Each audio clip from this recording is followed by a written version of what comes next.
All right, hello Gamescom.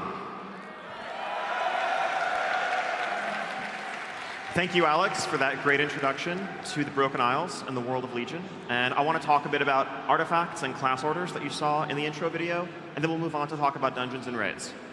So, artifacts. Weapons, obviously, but what are they? What's the deal with them? So, as Alex mentioned, the Legion represents the greatest single threat to our world that we have ever faced.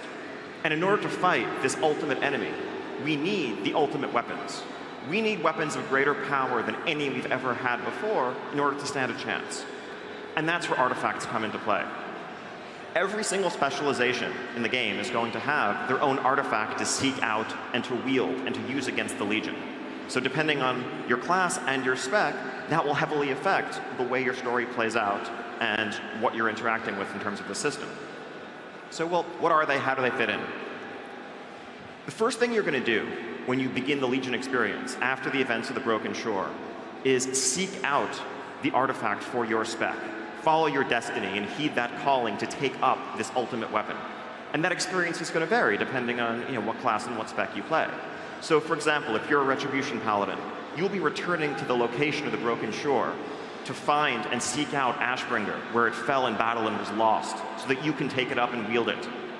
If you're a Protection Warrior, you will follow up on the legends of an ancient Vrykul king who was buried with a sword and shield forged from the scales of the dragon Neltharion, who later went on to become Deathwing. You will delve into his tomb and overcome the ancient curses that lay there in order to wield those weapons for yourself. If you're a Frost Death Knight, well, what is the ultimate Frost Death Knight weapon? Frostmourne, right? Well, Frostmourne was shattered. But the first thing you're going to do is go to Icecrown Citadel, find and seek out the shards of the weapon where they lay after the fateful encounter with the Lich King at the end of Wrath of the Lich King. You will take those shards up and you will reforge them into a pair of rune blades that are the ultimate Frost Death Knight weapons. So these artifacts, they are your true companions. They are the things upon which you will rely as you journey through the Broken Isles and through the world of Legion. As you level up, you gain experience, your character gains levels. But as you accomplish deeds in the world, you will also earn artifact power for your weapon. Artifact power is something you will earn through a wide variety of activities, whether completing a major quest line, killing a dungeon boss, outdoor objectives, winning a PvP battleground. Virtually any major type of activity in World of Warcraft will contribute to leveling up your artifact. Now, this artifact power that you earn, what do you do with it? Well, you're going to spend it to unlock traits that empower your weapon and empower your own character. In addition, you can also have a number of visual customizations that you'll be able to unlock and explore. Ultimately, you control the destiny of your artifact. You customize the path in which you unlock those traits, and you choose your path to greatness. Now, let's get into the system a little bit more. So, Ashbringer. This is a quick screenshot of the UI for Ashbringer. Now, each artifact has a trait tree like this. It's kind of a grid that is overlaid on the outline of the weapon itself. And as you earn artifact power, you can spend them to unlock these traits. Once you unlock a trait, the adjacent nodes unlock and become things that you can spend power in. And ultimately, you choose what you want to work towards. You choose how you want to navigate this tree and what you want your weapon to be. And at the far ends of the trees are major impactful abilities, such as the one we see on the screen here. This is something that will essentially cause your Ashbringer to duplicate some of your most powerful abilities. Let's look at the Frost Death Knights. Again, different weapons, different silhouette to the weapons, and therefore a different outline to the grid, but ultimately the same general concept.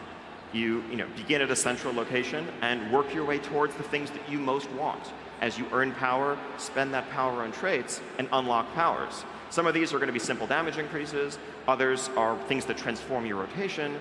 Others are new major types of utility, like the one we see here, that allows a Death Knight to basically use Raise Ally on themselves to resurrect themselves in the heat of battle. Now, visual customization. So this was something that may have flashed by really quickly in the trailer earlier. As we see in the menu here, this Ashbringer, but then also a number of different variants on Ashbringer. We understand that in a world where many Red Paladins will wield Ashbringer, it's important to really be able to feel unique and like your expression is like your weapon is an expression of the character that you want to play, of the things that you value, and of your accomplishments in the world. So these different looks to the weapon are things that you will be able to unlock through a wide variety of means. Some of them simply by leveling up your weapon, others by completing specific activities, whether they be raiding or PvP oriented or more completionist things in the world as a whole. And within each of these looks, there's also a large number of color variants. So there's a tremendous total number of combinations for how you can have your artifact look. Now with Ashbringer, what we generally did, and what we've done with all of the artifacts, is you get the base weapon that looks like the sword you know and love that you've always seen in Tyrion Forgering's hand. It's the Ashbringer. Then there's sort of an evolved, upgraded version of it that once you reach a certain level of power with your weapon, you'll be able to unlock. But then we gave our artists the challenge of really just going off in exciting new different directions with these weapons, of trying to reimagine the fantasy of the sword, and that led us to things like an Ashbringer that's made out of pure fire, or a corrupted shadowy Ashbringer, or one that is shattered and being held together by crackling lightning. All of these have the basic silhouette of the weapon we know, but they have a very, very different feel ultimately, and there'll be things for you to work towards and use as an expression of the character you want to play. So I know I've talked a lot about Ashbringer. Let's look at some other weapons. So if you're a Mistweaver monk, your adventure will begin by returning to Pandaria to seek out the staff of the Emperor Xiao Hao, who's really integral to the very legend and the essence of the continent of Pandaria. So here on the far left, we see the base weapon that you'll initially acquire, then an upgraded version of it. But then we've reimagined that staff in the, with the inspiration drawn from the various animal gods of Pandaria, whether it's Yulan, the jade serpent in the center, or Chi-Ji, the red crane on the far right, or a Sha-influenced, Sha-corrupted staff, second from the right in between those two. Those are all things to work towards, and again, you can kind of pick the look that you want, pick the thing that excites you most to be what you show off. Ashbringer. Exactly. I can't say enough about the amazing art and the work that our artists have done on these weapons. They just blow us away. So yeah, the base Ashbringer, the holy version, and then fiery, shadowy, and lightning. Large variants, but they all have that essence that says this is Ashbringer. Next up, a new one to many people. So Fellow Malorn. This was actually a spell sword wielded by the mage Kael'thas. Kael'thas used this in his battle against the Lich King at Icecrown Citadel, and the sword was lost there. So if you play a Fire Mage, you will begin the expansion by seeking out that blade. And when you take it up, you see the base version on the left. It is a very Blood Elf origin fire spell blade, an evolved version, but then the fantasy goes in different directions from there if you want to customize it in a Fel direction, or sort of a molten lava direction, or that heavy Titan-influenced one on the far right that has a very different feel to it. It's all up to you. The Eagle Spear. So this is something that is new to the lore. It's heavily associated with the High Mountain Tauren. This is basically a fabled weapon of the Tauren tribe in High Mountain that you will seek out. You will track down the powerful creature that claimed the life of its last wielder, defeat that creature, and take this for yourself. The animal inspirations for the spear, you see, the base version is sort of themed after the eagle. Then in the center we have a wolf theme, a serpent, and a bear on the far right. This weapon will be something that survival hunters can seek out and claim. So next up, Frost Death Knights. So these are the blades that you will forge from the shattered shards of the greatest Death Knight weapon of all time, Frostmourne. The base version on the left, and then the initial upgraded version second from the left. Now for these weapons, we actually didn't go in such crazy different directions. We didn't do a fiery sword. I mean, they're all kind of, it's a question of what you like most as Death Knight. Do you like skulls, or frost, or more skulls, or different skulls? But they're all different variations on the essence, the fantasy of what being a Death Knight is. And when you think Runeblade, this is what comes to mind. That is what your artifact needs to mean to you. Doomhammer.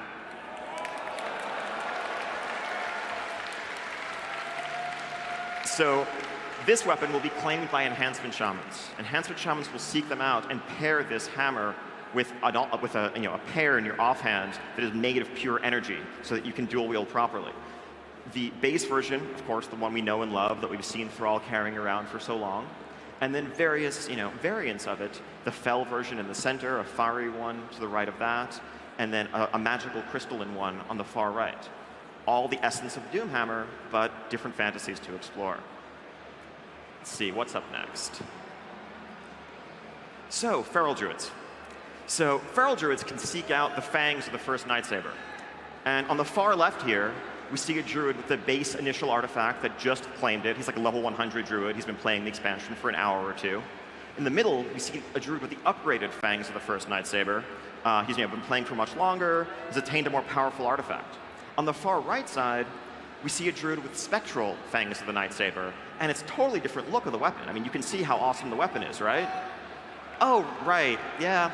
I guess you can't really see the weapons on Feral Druids and Guardians. That's a shame. I mean, being able to customize your weapons so much and then not be able to show it off, well, that's unfortunate. Okay, just kidding. So if you're a Feral Druid, or if you're a Guardian Druid, instead of customizing the look of your artifact, you will customize the look of your form.